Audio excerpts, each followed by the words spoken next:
Ethereum, né? Como é que ela funciona, né? Como é que funciona exatamente a Ethereum? Como funcionam os Uhum. contratos inteligentes? O que faltava no Bitcoin? Show de Perfeito. bola. Então, o Ethereum surgiu, né, inicialmente em discussões, principalmente no fórum Bitcoin Talk, que é um fórum muito antigo, assim, né, comunidade de Bitcoin, que inclusive lá que o nosso famoso, saudoso Satoshi Nakamoto, né, fazia suas aparições, comentários. E, na verdade, o Ethereum, eu diria que já tem uma sementinha plantada no próprio white paper do Bitcoin, né? Hum. É o Peer-to-Peer Electronic Cash System. É isso, né? Acho que é. Uhum. Uhum. E, assim, o Satoshi fala muito, né, no white paper sobre toda a questão, né, da aplicação de pagamentos, o Bitcoin. E é mencionado em papers, tipo, de autores famosos, né, criptógrafos, que são precursores desse movimento, né, como Nick Szabo. Pra mim, eu acho que é o Satoshi Nakamoto, mas, enfim, é um assunto off-topic. Mas é um bom corte, um bom corte.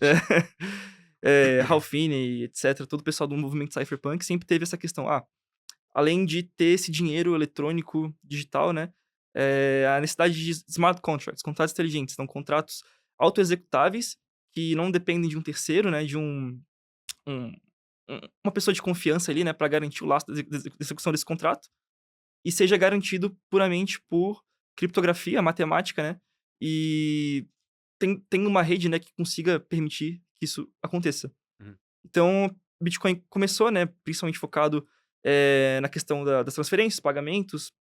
Apesar do Bitcoin ter sua linguagem de programação, isso é uma coisa que muita gente não sabe, inclusive, né, que, o Bitcoin você não consegue programar e, tipo, ele é de fato, ele é limitado, né.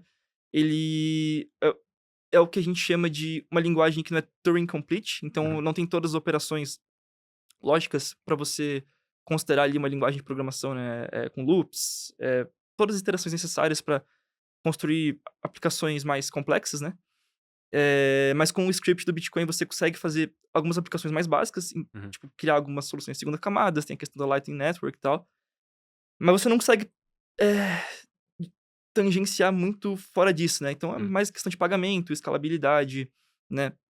Tem diversas aplicações híbridas, né, tipo, de finanças centralizadas, né, que utilizam Bitcoin, mas tudo acaba caindo exatamente no princípio que o Bitcoin nasceu para combater, né, que é a Uhum. centralização.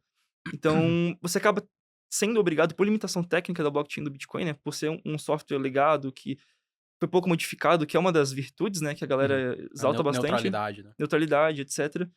Apesar de que eu acho que isso tá mudando um pouco, mas Uhum. enfim. Esse aí a gente vai querer entrar. Esse aí a gente vai querer entrar. Mas, cara, por que você acha que o Satoshi teve no seu design usar uma linguagem que não era Turing Complete? Né? Uhum. Que não queria montar transações mais complexas, que o foco dele era simplesmente a transmissão de valor. Uhum. Por que você acha que ele escolheu isso? Eu acredito que seja porque o Bitcoin foi o primeiro, né, o pioneiro. Na verdade, tem até outras, ideias de dinheiro digital que surgiram antes, na década de 90, início dos anos 2000, que o principal problema da época era a questão do gasto duplo. Então, Hum. todas as soluções que surgiram caíam nesse mesmo problema, de você não conseguir garantir que, eu vou mandar um dinheiro digital, um Bitcoin para o Walter, e aí, sei lá, eu mando para você também, e como é que eu garanto que, né, tem essa disputa, né, essa condição, a gente chama de programação de race condition, né, essa Hum. condição de corrida, pra garantir que eu movimentei exatamente com o valor que eu tenho, né, uma vez só. Então o Bitcoin surgiu, acho que muito para solucionar esse problema do gasto duplo, né, com a questão do Proof of Work, né, que a gente pode explicar depois, né, prova de trabalho, e o sistema de consenso, né, que resolve isso. Mas foi tipo, um primeiro grande milestone, né, atingido. Então a gente resolveu o gasto duplo, a gente tem agora de verdade uma blockchain que consegue processar pagamentos.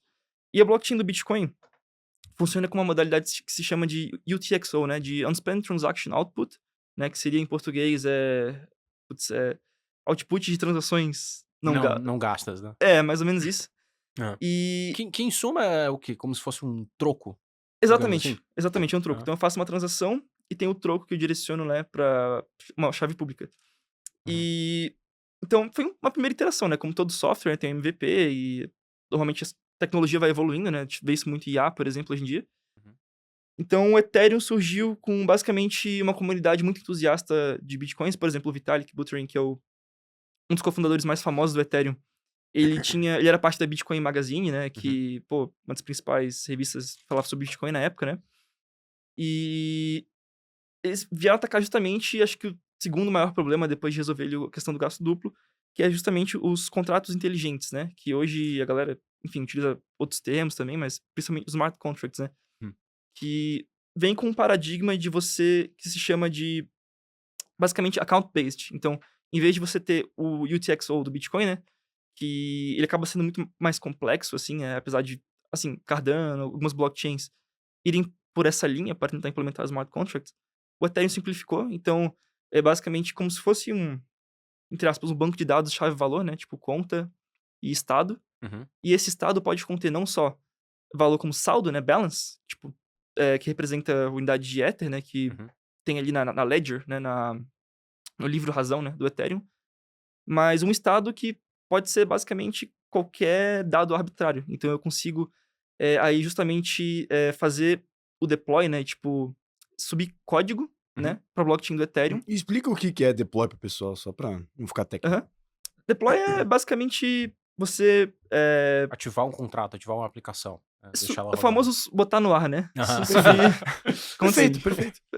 Basicamente botar no ar. Então você Aham. consegue escrever, por exemplo, um exemplo bem básico aí, você consegue criar uma calculadora, sei lá, vai receber um input X Uhum. e sempre vai, sei lá, retornar X ao quadrado, não sei. Uhum. Ou melhor, X e Y, por exemplo, e sempre vai retornar a soma de X e Y. Uhum. Como é que eu vou garantir que esse programa, de fato, tá retornando XY e não tá, sei lá, adicionando uma outra variável? Ou tá, Uhum. tipo, subtraindo, tá fazendo outra coisa, Uhum. né? Então, com o Ethereum, você sobe um programa, né? Então, esse programa são dados, né? Então, imagina, sei lá, dados arbitrários que vão representar uma série de comandos, né? Uhum. Na máquina virtual do Ethereum, que é a EVM, né? A gente pode falar um pouco mais dela também. Uhum. Ethereum Virtual Machine, né? E aí, como esse programa ele faz parte de uma transação do Ethereum, né? Então, uma transação no Ethereum, quando a gente fala transação é algo financeiro, né? A transação, eu tô enviando saldo de A para B. No Ethereum é muito mais que a gente tem, assim, quem é programador vai entender, tipo uma transação do banco de dados, por exemplo, né?